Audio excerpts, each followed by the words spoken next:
What Drives You is brought to you by Ziegler, your premier source for equipping life and leadership coaches. Visit Ziegler.com and let them inspire your true coaching performance. Yeah.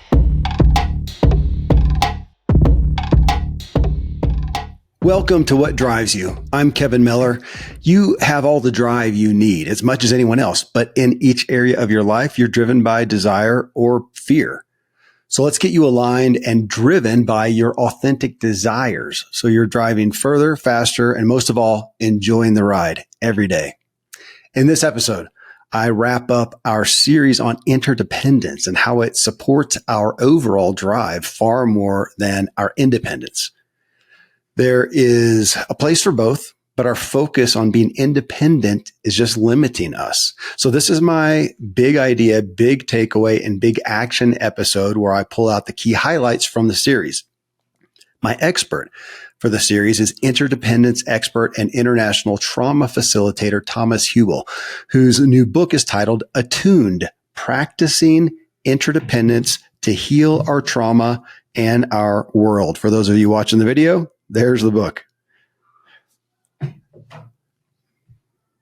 In part 3, I also broadened the discussion with a friend and collaborator of Thomas's, William Ury. He's one of the world's best known experts on negotiation. He's co-founder of Harvard's program on negotiation.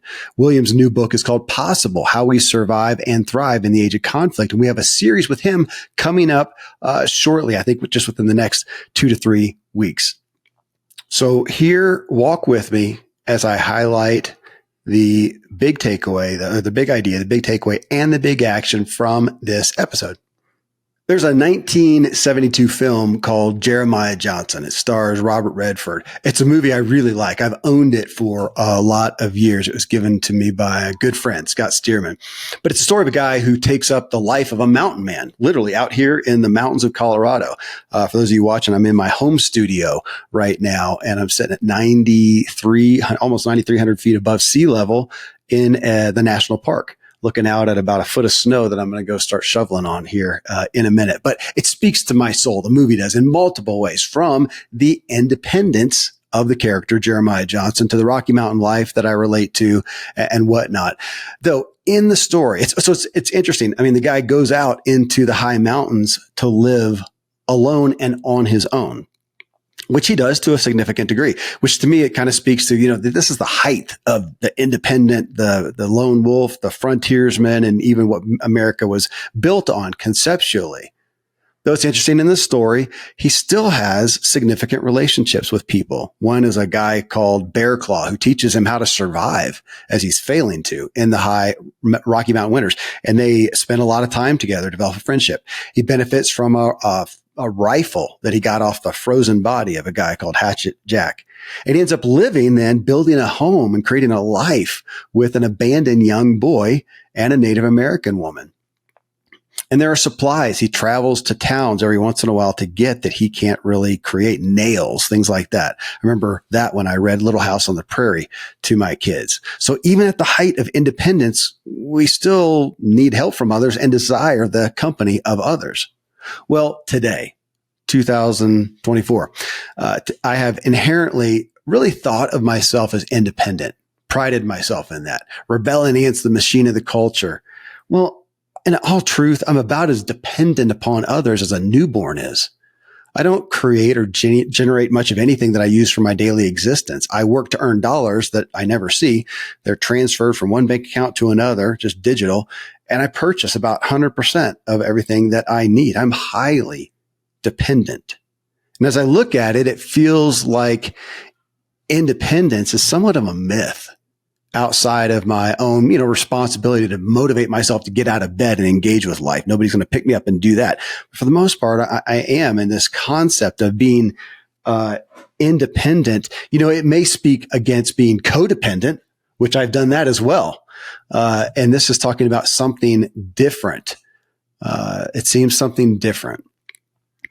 In part 1 of this series, near the top of the show, all right, I'm with Thomas Hübl, and he shares this concept that continues to really haunt my psyche. He referenced the forest that surrounds my home and said that when I walk into it, I'm not entering into and viewing, in essence, nature. The minute I'm standing within it, I am now part of nature. Okay, that really hit me hard. It sounds pithy. Let me say it again. When I walk into, let's say, nature, into the forest, I'm not viewing it. I'm not separate from it. I am now part of it. I'm part of nature. I'm part of the forest. And I imagine I do have this image of someone taking a satellite picture of many acres of the forest with me being out amongst it at the time. And it's not labeled, this is a picture of nature with Kevin Miller standing in it, or with a man or a human standing in it. It's a picture of nature.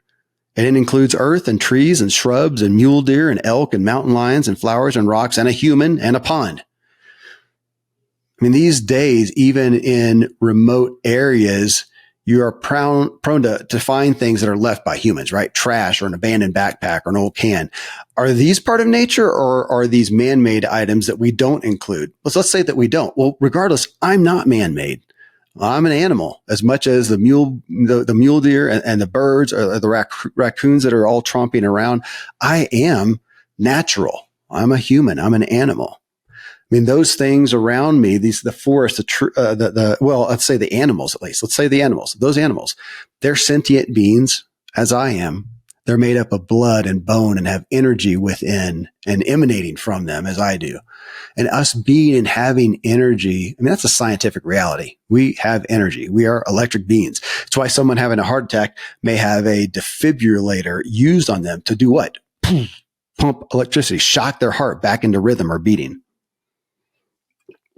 Now, to go beyond that, how our energy affects others, and there's us is a debated topic. I'm not going to attempt to dissect that here, but Thomas's message is of connectivity, and it's resonating with me in new ways and helping me understand the benefit of embracing connectedness in new ways. That I'm not separate, I'm not viewing, I am part of everything. So now I'm thinking as I walk into the grocery store, it's not me and them, me versus them. It's not me and then those shoppers. It's not me and then the grocery store clerk, people that work there. When I walk in, it's by proxy, it's us. I'm now part of it. I'm part of the woods. I'm part of the grocery store. Our energies intermingled. Our stories are now intermingled. Yeah, it's interesting as you think about those movies where these dissimilar people are somewhere, let's say that a grocery store, and then, some cataclysmic event happens and there's a big flood or the world shuts down or whatever, and they're trapped in there with each other, and they become what? Like a family. And then the whole movie is about them connecting together. Well, we don't think about it that way because we think we're just going in and out. But if something happened, it would showcase the fact we are together. Our stories are now intermingled. Now, I'm still an introvert. That's not going to change. And sometimes I'm short on time. I'm not looking to engage with everyone or maybe anyone. It's more about the spirit of how I'm viewing myself amongst everyone. Thomas Hübl, he works globally as an international trauma facilitator. He works with people and groups and countries to understand and work through trauma. The primary way he does this is by establishing that we are all connected. Again, it's not this us and them issue. If I help another person, I'm ultimately helping myself.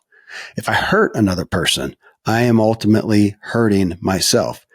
It may be the most beneficial and selfish act I ever do to help and serve others, because in doing so, I am doing the greatest work to help and serve myself. Now, I like you, I expect, you feel like you're a good person. You're not actively and consciously hurting people at all. And you've got a lot of people that testify to how you have helped them, how you serve them, how you're a benefit to them. Me too. But I've still done it with this me and them perspective and a feeling that I'm doing them and the world a favor, and not that, man, everything that I do with and for others is every bit as much or more what I am doing for myself. And if somebody is helping people in my neighborhood or out in the city where I live or across the state or across the globe, it helps me. Them helping others helps me. They think about like the butterfly effect. And when I dissociate from others, from the world around me, I am dissociating from myself.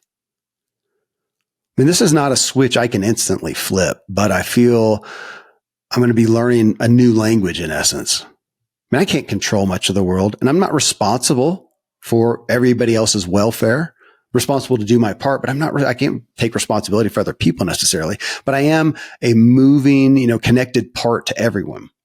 And I wanted to change my attitude, my feeling, and my belief. Like when I'm stuck in a traffic jam, when there's a wreck that I'm passing, when there's an Amber Alert about a missing kid, when there's war on the other side of the globe. And conversely, the positive stuff, when there's jubilation, when someone's having a big win and a celebration, it affects me. It affects the world that I live in. I mean, my neighbors, my city, my state, the nation, the globe. If I have faith that I'm connected to everything and everyone, I will feel and conduct myself differently. I will. You notice I say that like future tense, because this is somewhat new to me. And again, to stress the point, this is not just some altruistic endeavor. This is a primary way I'm addressing my own health and wellness and world and prosperity. And my feelings otherwise, conversely to that, they only go to limit my experience and my benefit. They don't do me any good if they're negative and against and the them out there. Thomas Hübl's book, again, I'll hold it up for you guys watching the video here. His book is called Attuned. And the point is being in tune with ourselves and with others and the world in that order. That doesn't sound like being independent.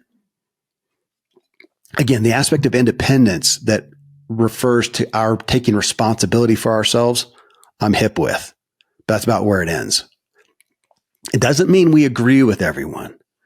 It doesn't mean that we allow anything from anyone. It doesn't mean, again, that we're responsible for others beyond the roles that we take, like a spouse, a parent, and a coworker. And even there, that's another show, but I could dissect, what am I responsible for with my children? There are certain things that I'm responsible for. I've taken a lot of responsibility for their behavior and their feelings and things that I can't and shouldn't do. But it is taking on the role of sharing responsibility with everyone and with our world at large, about realizing that we share energy together, and what affects others affects us, and what we let affect us affect others. Man, that one's daunting on me, to think about my energy that I'm bringing here into my home that affects my surroundings, that affects my kids. And it does, folks. I mean, just think about that. When somebody walks in to your workplace, to the room that you're in, to your home, whatever, you can feel their mood a mile away. Lynn Twist, the renowned humanitarian, said that on a show here with me.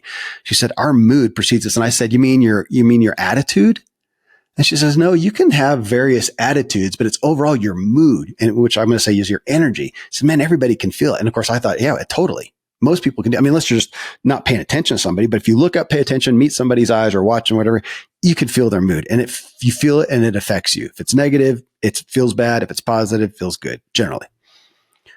It all affects my drive, which is our muse here, our topic. It affects my drive. It affects how far and how fast I drive. And it drastically affects my enjoyment of the ride each and every day. Last here, I want to give a word to trauma and conflict. So trauma is Thomas Hübl's muse. He's an international resource on dealing with trauma. He's in Israel right now. And conflict is William Urey's muse. Again, he was my guest in part 3 of this series, and he is he's the focal point, the expert for an upcoming series that's going to be here on the show in the next few weeks. But trauma and conflict, man, they have a great overlap. And they're usually what comes between us and others and our worlds, or even us, ourselves, and everything comes between us and ourselves, if you will. The us and them, or the us versus them perception, is more and more pervasive every day as it's more and more publicized and communicated in the media. We can't hide from being exposed to it.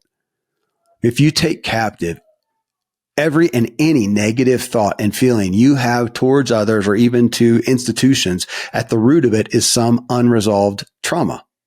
And everyone has traumas at various levels.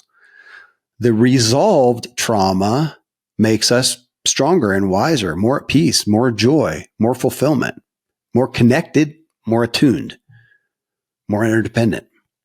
The unresolved traumas that we have cause us pain and cause us ultimately conflict. So let's look at the conflict in our lives. Look to the negative feelings and the bitterness and the anxiety and get to the root of it without assigning blame to anyone or anything. Put it in the reference of, this happened and I feel fill in the blank. I feel this because what? That's the big one. I feel this. Why? I feel this. Why? This happened. I feel this. Why? Because why? Brene Brown, talk about her all the time. Never had her on the show. Her book, Atlas of the Heart, it's on the bookshelf up above me in the back with the red spine right over there. And it talks about 87 emotions. In her research, they uncover 87 emotions. Angry is one, but you can go deeper with that. That's a baseline one. You can go deeper with that. And a place to start is say, why? And watch out for the propensity to say, well, I'm angry because so-and-so did this. Because what? They suck. Because what they did is wrong. Don't judge. Don't evaluate. Observe. Said somebody else, not me. I'm the messenger. What bothers you about it deep down? And realize that often the things that happen to upset you and me, they maybe would have been a joy to someone else. This is why Thomas gives so much focus to perception. Most of life, and I venture to say, or I'm going to exaggerate the point, say 99% of life, if not more, is not fact. It's just our perception, which is valid. It's not to minimize it. And everyone else's differing perception is valid as well. It's not right or wrong. It's not true or false. It's just valid. Now, granted, somebody can do something. We're talking about their perception, not what they do. If something happens and they lash out in anger and hurt somebody, I'm going to say that's not a good thing. We're not going to allow that. But their perception that caused them pain is valid. It may be unhealthy. It may be broken, but it is valid. Man, I'm saying that and I'm stressing that. I have not done that well in my life. This is why I do these shows. I am on this journey with everybody. This is the human journey. I don't think anyone has arrived. There are people at different levels. And when I'm with Thomas Hübl, I can feel his energy. I can feel his peace. It's not perfect though. He hasn't arrived. He's not done. But Thomas goes on to talk about each of us having a relational field, which he defines as a filter through which we transmit and receive experiences, hopes, fears, and dreams within the collective. I'm going to read that again. We have a relational field. Think about it as a perception, a filter that everything comes through, glasses, if you will. We each have one. It's individual. It's unique, just like our fingertips or our fingerprints. And it's through this filter that we transmit, that we send out anything from us and that we receive anything from us. So our experiences, what we perceive from something that happens, that we view, that we hear, that we experience. Again, our hopes, our fears, our dreams, that affect the collective out there. It's through our own relational field that we need to work to understand and then own that it's not fact. It's our relational field. We may be okay with it. We may want to alter it. Most of us are on a continual journey to continue to evolve it, mature it. Ultimately, the world we know is simply the world we have perceived thus far. Man, that's such a big statement. The world that I know is not fact. It's just what I have perceived thus far. Every day we have the chance to change and expose ourselves to other things that can broaden our horizons, change our filter, give us more health, help us be driven by desire, not fear, by health, not unhealth, by wholeness, not brokenness. Let's say that your company got bought and you got let go. The rug's pulled out from under you. You're devastated. You don't know how you're going to pay the mortgage next month. You're already in debt. Well, someone else is in just as bad of dire straits financially. However, they woke up the next morning honestly feeling a little relieved as they were so burnt out. They were so dissatisfied. They know this needed to happen. It was toxic to them. The same position you may have had and enjoyed. Again, it's perception. So the thing, the letting go, that's not necessarily the problem or the issue for them. It may be a good thing. It feels good. To you, it feels bad. It's a feeling. It's a perception. It's a relational field, as Thomas would say. It's how you feel about it. It's your trauma or not, lack thereof. That's what we're looking to own and take responsibility for and work on, to own our trauma and understand somebody else's possible trauma. I mean, even the worst victimization and tragedy and violation, the same thing can happen to 10 people of the same means, and some will have post-traumatic stress. Some will have post-traumatic growth. Doesn't mean one's weaker or stronger than the other necessarily. That has to do with, again, their past and their propensities, whatnot. And it doesn't minimize their pain at all, but it does offer the opportunity to not be overcome and permanently handicapped by it, because we want to state what happened. This is what happened. This is why, what justifies how I feel. And that's where we get into unhealth. We say, this is what happened. This is how I feel. And I got to take responsibility for that. I do want to be candid in that I say that this is a truth that I believe from hearing from people who have endured the worst of atrocities. I've had a lot of them on my show, the worst of atrocities. I have not experienced the worst of atrocities. Just like a surgeon, a heart surgeon, doesn't mean that they have had surgery done on their heart, but they learned about it. So I'm learning about this stuff. Doesn't mean I've experienced. I want to be honest about that. But no matter the depth of trauma, it can dramatically limit us if we don't cope with it and ultimately resolve it. I'm going to end on what our rights are, our rights. This is again from Thomas Hübl. We in the world, and it feels to me specifically in the U.S., are significantly interested in our rights. And I'll say I seldom found people who give lots of focus to or who are really emotionally wrapped up in their rights. I've seldom found them to be joyful people, to be peaceful people, to be really helping others. When you feel you're owed something or entitled to something and you're a victim, it generally speaks to a trauma, a lack, and you are being driven by fear. Again, that speaks to my statement that we are all fully driven. We all have all the drive we need as much as anyone else, but we can be driven by desire and faith or by fear. So fighting for rights. Now, fighting for rights is benign. If you see an injustice and you fight for that, that's fine. It's what driving you, or what is driving you that matters. If you're driven by fear, you're tearing yourself and others down. So Thomas, who for context lives in Israel, again, is in the midst of all the tragedies occurring there right now. He's a resource for that. He is an evangelist of when it comes to rights, these are the rights that he speaks to, the rights of being, the rights of becoming, the rights of belonging. We say it again, the right of being, that this is the right that I have. I have the right to be. I have the right to become. I have the right to belong. Being, the right of being whole and healthy and self-aware. The right of becoming more whole and healthy and self-aware and aware of our connectedness to others, which ultimately enables and helps us belong. It's the thing that we as humans and even animals, that's what we most desire at the end of the day, is to belong. When we feel satisfied and fulfilled in that, we will be primarily enjoying the ride every day, which is a big focus of this show. So here is to you and I belonging together, interdependent. All right, this concludes for now this series, at least on interdependence. The conversation will not end here. And if you want more on that, want to dig in more, I invite you, you're going to be hearing a lot more about this in the coming days, to join us at the Drive Tribe. It's a membership. It's an online membership. There's lots out there. This one is focused on drive and specifically about what drives us and what drives others to us, our influence. But we do a lot of things in there. You can read about that, but we take these concepts, these shows, these episodes, and talk further. So you can check it out. Go to kevinmiller.co. You'll see a link about community, and you can go read about it there. Special thanks, of course, to Thomas Hübl. He was the muse for this. Here's his book again, Attuned, Practicing Interdependence to Heal Our Trauma and Our World. You can also find him at thomashübl.com. And then also thank you to William Ury. His book is Possible, How We Survive and Thrive in an Age of Conflict. As you hear this, if you hear this right when it comes out, it is available for pre-order.